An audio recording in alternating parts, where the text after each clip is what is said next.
по инициативе акима города Петропавловска, библиотекой имени Шухова, были оцифрованы книги Абая Кунанбаева в количестве 24 штук, которые потом были переданы в компанию «Интегра», которая сделала нам QR-коды. С помощью этих QR-кодов любой из жителей города может с помощью своего телефона скачать эти книги на свой телефон и прочитать.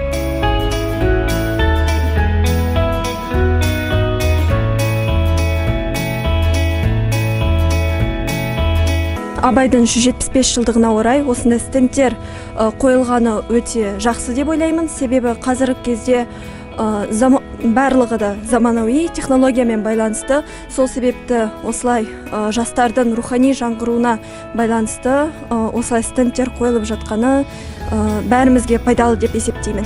Кітапханада да біз олар Абайдың шығармаларын танысамыз, бірақ аялдамада да оның шығармаларын оқуға да, танысуға да, осы бара жатқанда да өте пайдалы нәрсе ала аламыз.